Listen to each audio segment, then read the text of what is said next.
Ma fille est rentrée à la maison en larmes après avoir été invitée à une réunion de Noël chez ses grands-parents.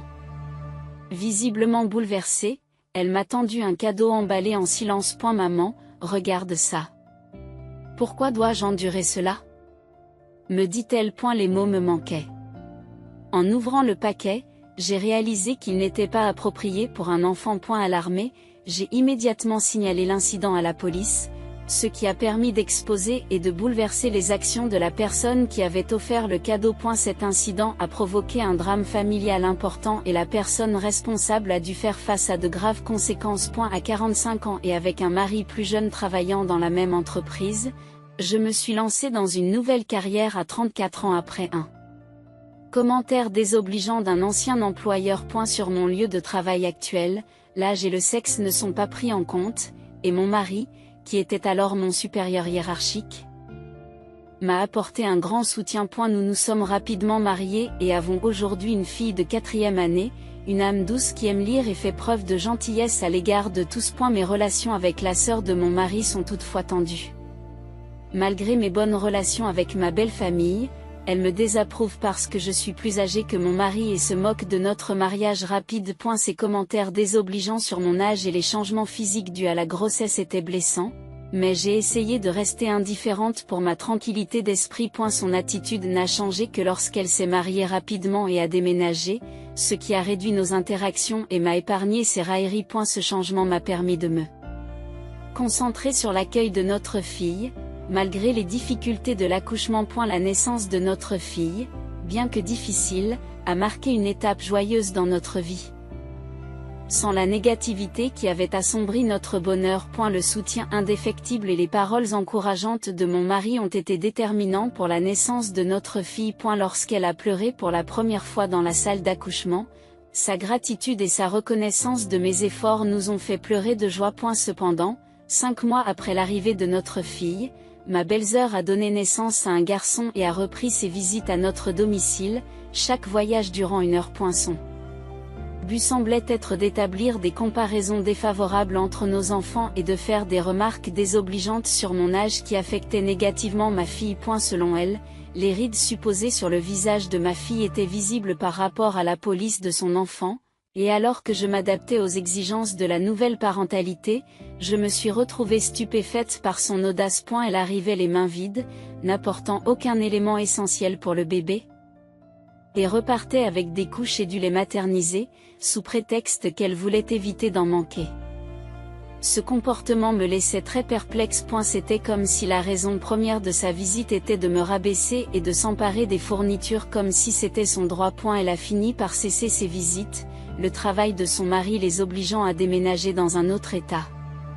Nous avons connu une brève période de tranquillité jusqu'à ce que notre fille entre à l'école primaire et découvre que sa cousine y était également inscrite. Malgré nos relations familiales tendues, notre fille et sa cousine ont développé une amitié chaleureuse. Elle, plus âgée, gentille et sincère, s'est occupée de lui. Il est devenu très populaire parmi ses camarades. En 3e année, ils étaient dans la même classe et ma fille a été récompensée pour un projet d'été de réflexion sur la lecture, qui a même été publié dans le journal local. Cette réussite est devenue un sujet de conversation pour la famille et les proches, en particulier lors d'une visite à ma belle famille. À cette occasion, de nombreux membres de la famille se sont rassemblés, peut-être en raison de la reconnaissance de ma fille. Cependant, ma belle-sœur a semblé troublée par l'attention portée à notre famille. Elle s'est plainte que c'était injuste, affirmant que le livre célébré était destiné à son fils, alors que les enfants avaient échangé leur livre d'un commun accord. Après avoir lu les 2 options, ils ont décidé ensemble du compte-rendu de livre à rédiger, faisant preuve d'un esprit de collaboration que mon neveu a apprécié. Cet incident a mis en évidence la capacité des enfants à partager et à se soutenir mutuellement, ce qui contraste fortement avec les conflits et les malentendus des adultes. Mon neveu avait une préférence pour le livre que ma fille avait lu en premier, gracieusement. Elle lui a permis de le choisir. Lorsque j'ai raconté cette histoire, ma belle-sœur m'a accusé à tort d'avoir composé la réflexion primée pour ma fille, se rappelant peut-être que j'aimais écrire des romans pendant mes études, un fait qu'elle a probablement appris de mon mari. À mon insu, Elle répandait également des rumeurs malveillantes à l'école, insinuant que j'avais utilisé mes relations personnelles avec les juges du concours pour avantager injustement la réflexion de ma fille. Et la diffusion de ces accusations sans fondement a profondément attristé ma fille, au point qu'elle s'est désintéressée de son passe-temps favori qu'était la lecture. Pour moi, ce fut la goutte d'eau qui fit déborder le vase. Je ne pouvais pas supporter de la voir si découragée, non seulement à cause des fausses allégations dont j'étais l'objet, mais aussi parce qu'elle était devenue la victime de ragots cruels. Avant d'agir, je me suis confiée à mon mari. Détaillant pour la première fois l'étendue de la méchanceté de sa sœur à mon égard depuis notre mariage. Elle avait notamment pris des vêtements destinés à notre fille, arguant du fait que les nourrissons ne pouvaient pas discerner les vêtements spécifiques à leur sexe, et avait fait des remarques désobligeantes sur mon apparence pendant la grossesse, me comparant à un lutteur de sumo. Outré par le comportement de sa sœur, mon mari a décidé qu'il était temps d'impliquer ses parents, en insistant pour leur faire part personnellement de la situation. Avec ses parents, il a confronté ma belle-sœur à son domicile.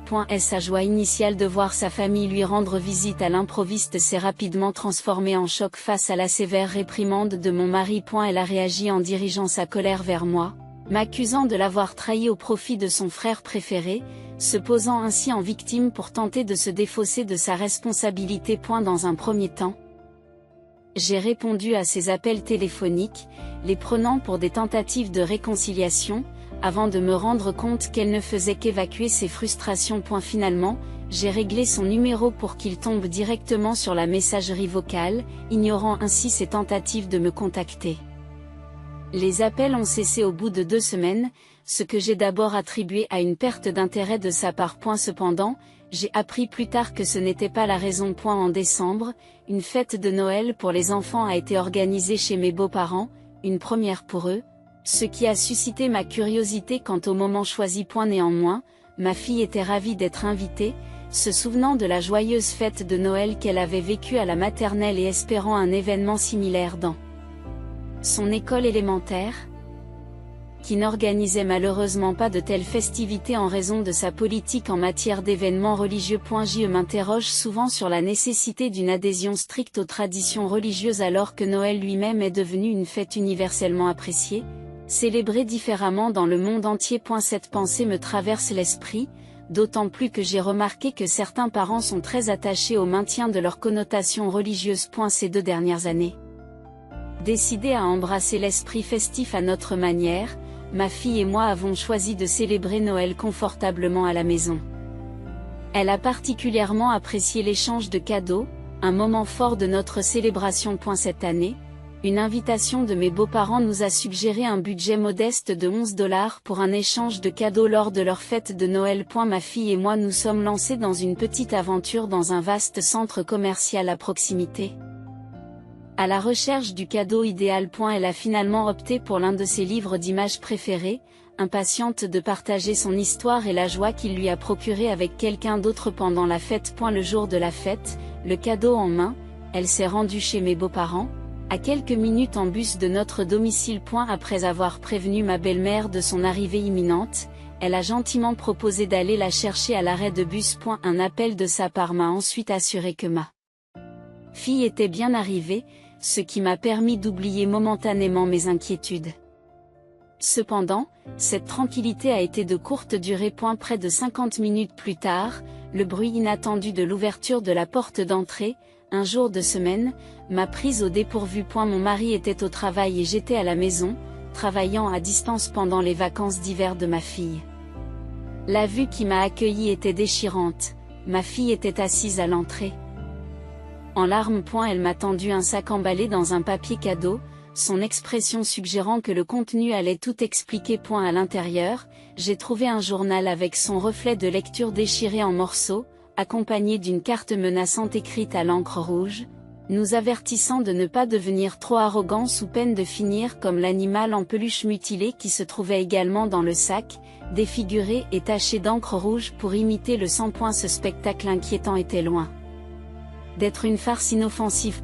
Ma fille m'a révélé que ce cadeau inquiétant était l'œuvre de ma belle-sœur, une révélation qui m'a stupéfiée. La fête devait être un événement joyeux centré sur les enfants, les adultes s'étant mis d'accord pour s'abstenir de préparer personnellement des cadeaux. Pourtant, même si je n'accompagnais pas ma fille à la fête, j'ai été stupéfaite d'apprendre la présence de ma belle-sœur et l'acte odieux qu'elle avait commis à l'égard de ma fille. Et si ma belle-mère avait été au courant de la présence de sa fille, elle m'en aurait certainement informé, comme elle avait toujours insisté pour que nous l'informions de tout problème causé par sa fille. Cette rupture d'accord m'a laissé consternée, soulignant une tentative délibérée de nous nuire à l'insu de ma belle-mère.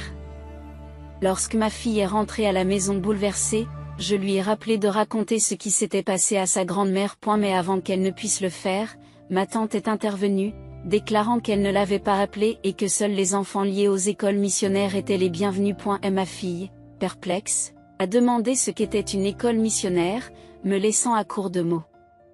Récemment, un parent avait été accepté dans une école missionnaire, ce qui avait suscité de nombreuses discussions au sein de la famille. Le fils de ma belle-sœur a fréquenté une école maternelle missionnaire et nous avions entendu des histoires de parents qui ne savaient pas qu'ils étaient liés à de telles écoles jusqu'à ce qu'ils s'y inscrivent.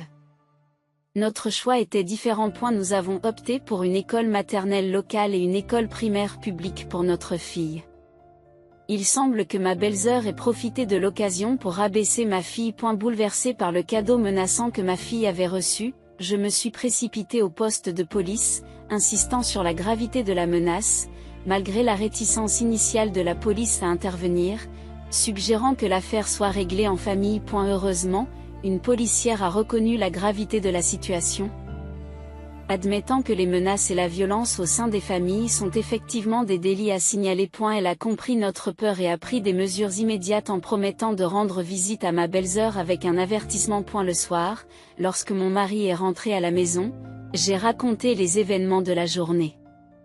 Outré, il a condamné les actes malveillants de sa sœur et a contacté ses parents, qui organisaient la fête de Noël et prétendaient ignorer l'incident. Ils ont supposé que ma belle-sœur avait pu se faufiler par une porte arrière non verrouillée. Alors que ma belle-mère était préoccupée par d'autres responsabilités, la fête a été confiée aux plus jeunes membres de la famille. Après l'avertissement sévère de l'officier de police à ma belle-sœur sur les conséquences de ses actes, ma belle famille, troublée par la possibilité d'un comportement criminel, a organisé une réunion de famille pour discuter de l'affaire. Lors de la réunion qui s'est tenue chez mes beaux-parents, ma belle-sœur et son mari sont arrivés en retard, la belle-sœur étant visiblement mécontente et impénitente de l'intervention de la police, tandis que son mari ne semblait pas informé de l'objet de la réunion. Cette situation a mis en évidence la gravité du problème et a suscité une discussion collective au sein de la famille sur la manière d'aller de l'avant et de résoudre les tensions sous-jacentes. Lorsque le mari de ma belle-sœur a enfin été mis au courant des agissements de sa femme à l'égard de notre famille, son choc était palpable.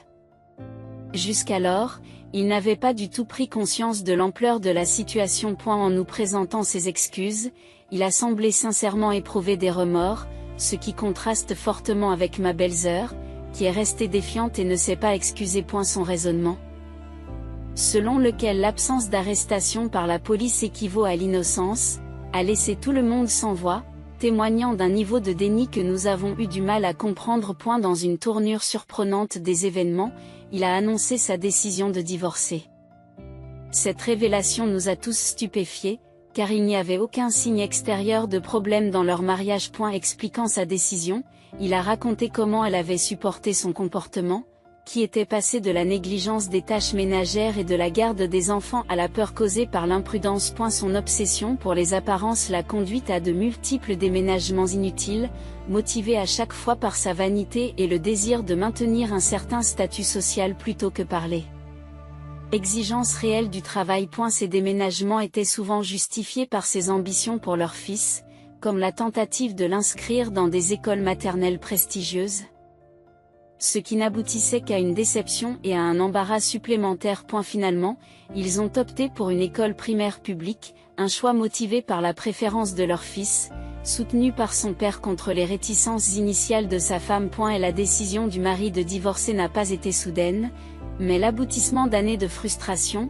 accélérée par le harcèlement récent de la femme. Prise au dépourvu par l'annonce du divorce, ma belle-sœur a tenté de s'excuser faiblement, apparemment dans un ultime effort pour renverser la situation, affirmant que ces actions n'étaient que des plaisanteries ou des farces. Cependant, la gravité de ces actes, en particulier le message hostile destiné à un enfant, va bien au-delà de ce que l'on pourrait qualifier de plaisanterie. Un tel comportement, qui peut susciter la peur même chez les adultes, est indéfendable et met en évidence la rupture irrémédiable de la confiance au sein de la famille. J'y l'ai confronté.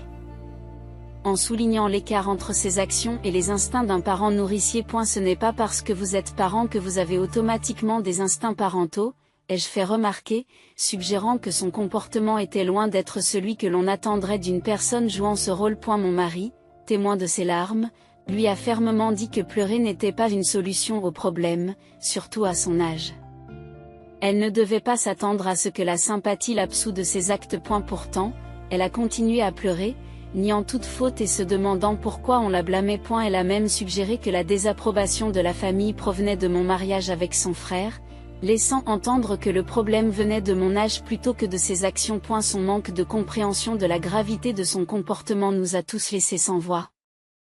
Et mon mari a été particulièrement déconcerté par son incapacité à saisir la situation. L'atmosphère étant lourde de tensions non résolues, la discussion s'est brusquement arrêtée et son mari n'a eu d'autre choix que de la raccompagner chez elle. Leur procédure de divorce s'est ensuite déroulée, entachée par la résistance de la jeune femme à reconnaître ses fautes.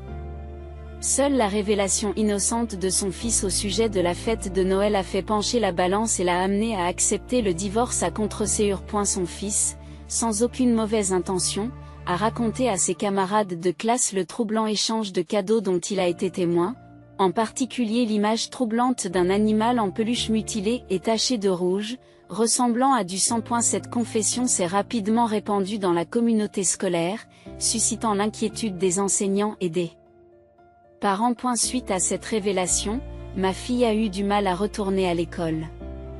L'incident et les ragots qui s'ensuivirent, la reliant à l'histoire de sa cousine, lui ont fait perdre le moral. Le lien entre son absence et les événements de la fête de Noël est devenu un sujet de spéculation, soulignant l'impact d'un acte irréfléchi sur la vie des personnes concernées. J'avais espéré que toute cette affaire aurait pu être résolue discrètement, permettant à ma fille de retourner à l'école lorsqu'elle se sentirait prête. L'intention de son cousin de partager cette expérience pénible n'était pas de s'amuser, mais de lancer un appel désespéré pour faire cesser les actions néfastes de sa mère. Témoin de l'impact de ces révélations, son mari a été contraint d'accélérer la procédure de divorce, acceptant ces conditions justes pour finaliser leur séparation. Entre-temps, elle était devenue largement connue dans la communauté pour son comportement menaçant envers les enfants, ce qui lui a valu d'être ostracisée et même d'être confrontée à l'hostilité des voisins.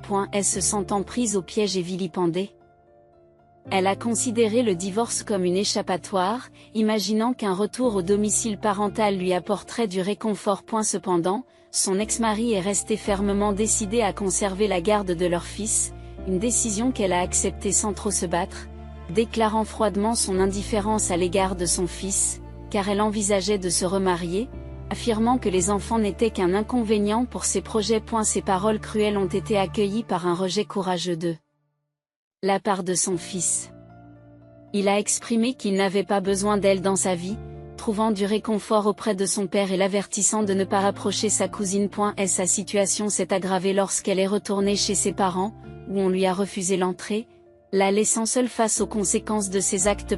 Sa spirale descendante l'a conduite à des situations précaires pour satisfaire ses besoins de base, à accumuler des dettes auprès de sources peu recommandables et finalement, elle a disparu de nos vies. Mon mari et ses parents ont choisi de ne pas donner suite au signalement d'une personne disparue, acceptant son absence comme une résolution. Par la suite, ma fille a repris confiance en elle pour aller à l'école, où sa cousine continue de la soutenir en lui promettant de veiller sur elle. Cette période difficile a renforcé de manière inattendue les liens entre nos familles, en particulier avec mon ancien beau-frère, car nous nous sommes unis pour soutenir les enfants.